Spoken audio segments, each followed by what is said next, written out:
कहानी यूपी के उस लाल की जिसने कर दिया कमाल, जमीन से उठकर बनाया ऐसा मकाम की देखने वाले करते हैं सलाम। यूपी वाले वाकई कमाल हैं। कभी खाया इस शख्स ने सड़क पर फेंका हुआ समोसा और आज खिला रहा 1000 लोगों को हर रोज फ्री खाना। इस शख्स की कहानी आपको कर देगी इमोशनल। पैसे की किल्लत और इलाज के अभाव में गई पिता की जान, तो इस शख्स ने ले ली भीष्म प्रतिज्ञा और बन गया फूडमैन। तंगी से सीखा सबक और बन गए मिसाल। देखिए कैसे फर्श से अर्श तक का सफर तय किया और कैसे बने फूडमैन। उत्तर प्रदेश का नाम यूं ही उत्तर प्रदेश नहीं है, यहाँ का बंदा बंदा अपने आप में कमाल है। आज हम यूपी के एक ऐसे लाल की कहानी बताएंगे जिसने तंगियों से निकलकर तंग हाल लोगों की मदद का फैसला लिया और फटी जेब के साथ निकले इस शख्स ने ऐसा कमाल किया कि अब हर रोज 1000 लोगों को फ्री में खाना देता है। एक वक्त था जब खुद खाने के लिए नहीं था, लेकिन अब खुद दूसरों के लिए अन्नदाता बन गया है। इस शख्स की कहानी आपको इमोशनल होने पर मजबूर कर देगी। साल था 2003 और इस शख्स के पिता अस्पताल में सांसें गिन रहे थे।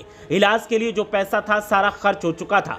समझ नहीं आ रहा था कि क्या किया जाए। न खाने के लिए पैसे थे और न रहने के लिए कोई ठिकाना। रातें तो रैन बसेरे में गुजार लेता था, लेकिन खाने के लिए कभी सड़क पर फेंका हुआ समोसा खाया तो कभी किसी ने तरस खाकर जो दे दिया वो निगल लिया। लेकिन ऐसे कब तक चलेगा? इसी सोच के बीच पिता दुनिया से चल बसे और उसके बाद आया इस शख्स की जिंदगी में बड़ा बदलाव। जिन तंगियों के बीच बाप दुनिया से रुखसत हुआ, उसी तंगी से जूझते लोगों की मदद का जज्बा लिया और फिर ऐसा कमाल कर दिया कि लोग आज सलाम ठोकते हैं और फूडमैन के नाम से जानते हैं। वैसे तो दिल्ली के रहने वाले हैं, लेकिन लखनऊ में इन्हें अब सब फूडमैन के नाम से जानते हैं और ये यहीं रहते हैं। और इनका असल नाम है विशाल। विशाल के पिता विजय सिंह के फेफड़ों में इन्फेक्शन हो गया था। इलाज के लिए उन्हें अस्पताल में भर्ती करवाया गया। विशाल दिन रात अपने पिता की देखभाल के लिए अस्पताल में भाग दौड़ करते थे। वो दिन भर पिता के साथ रहते, रात में रैन बसेरे में जाकर सो जाते।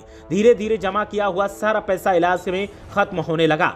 विशाल के पास खाना खाने तक के पैसे नहीं थे। कहीं कुछ खाने की चीज मिल जाती तो खा लेते, नहीं तो पानी पीकर सो जाते। 20 दिन बीत गए और उनके पिता की मौत हो गई, लेकिन भूख की तड़प ने उन्हें अपने जैसे लोगों के लिए कुछ करने की ठान ली। उन्होंने संकल्प लिया कि वो अस्पतालों में आने वाले मरीजों के परिजनों को भूखे पेट नहीं सोने देंगे। मगर उस वक्त विशाल के पास ऐसा करने के लिए पैसे नहीं थे, लेकिन आज वो हर दिन 1000 लोगों को फ्री में भरपेट खाना खिला रहे। घर में सब अच्छा चल रहा था, लेकिन साल 2003 में एक दिन ऐसा आया कि विशाल की दुनिया पलट गई। पिता का इलाज शुरू हुआ। कई दिन के इलाज में लाखों रुपए खर्च हो गए। अब विशाल के पास अपना पेट भरने के तक के पैसे भी नहीं बचे थे।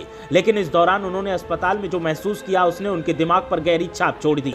उन्होंने उसी वक्त संकल्प लिया कि वो मरीजों के परिजनों को भूखे पेट नहीं सोने देंगे। विशाल ने संकल्प तो ले लिया, लेकिन उसे पूरा करने के लिए उनके पास न लोग थे और न ही पैसे। पिता की मौत के बाद वो पैसे कमाने के लिए लखनऊ आ गए। उन्होंने जगह जगह जाकर लोगों से काम मांगा। विशाल बताते हैं कि वो दौर था जब मेरे पास खाने के लिए पैसे नहीं थे। मैंने सड़क पर पड़ा हुआ समोसा उठाकर खाया है।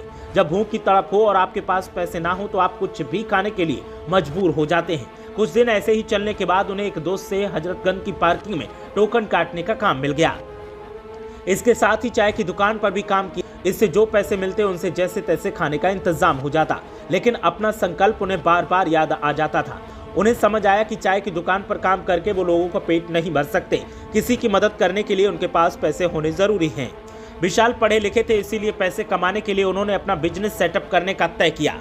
बिजनेस में वो खुद के बनाए हुए प्रोडक्ट बेचते। धीरे धीरे उनका काम अच्छा चलने लगा। बिजनेस से इतने पैसे आने लगे कि अब वो अपने संकल्प को पूरा करने की शुरुआत कर सकते थे। विशाल ने अपना संकल्प पूरा करने का तय कर लिया था, लेकिन उसको करने का तरीका उन्हें नहीं पता था। अचानक एक दिन उन्होंने अपने घर पर 15 से 20 लोगों के लिए खाना बनाया और पैकेट बनाकर अस्पताल के बाहर बांटने चले गए।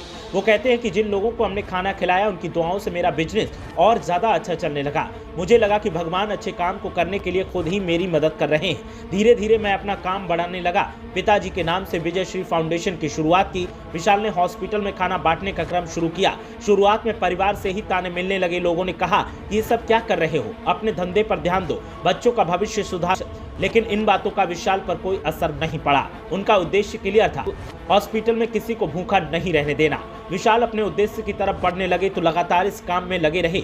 तो जिन्होंने शुरुआत में आलोचना की उन्होंने भी उनका साथ दिया। उन्होंने मेडिकल कॉलेज परिसर में जगह के लिए अप्लाई किया। लंबे वक्त के बाद फाइनली जमीन मिल गई। वहां खाना बांटने का काम शुरू किया गया। इसके बाद विशाल ने राम मनोहर लोहिया हॉस्पिटल में खाना बांटने का काम शुरू किया। लोगों ने विशाल की मेहनत को सराहा, उन्हें मदद की। इसका असर यह हुआ कि विशाल लगातार बढ़ते गए और बलरामपुर हॉस्पिटल में भी मुफ्त खाना देना शुरू कर दिया। 2015 में एक दिन में करीब 800 लोगों को खाना खिलाया जाने लगा। विशाल के सामने चुनौती थी कि वो उन तक खाना कैसे पहुंचाएं जिन्हें इसकी वास्तविक जरूरत है।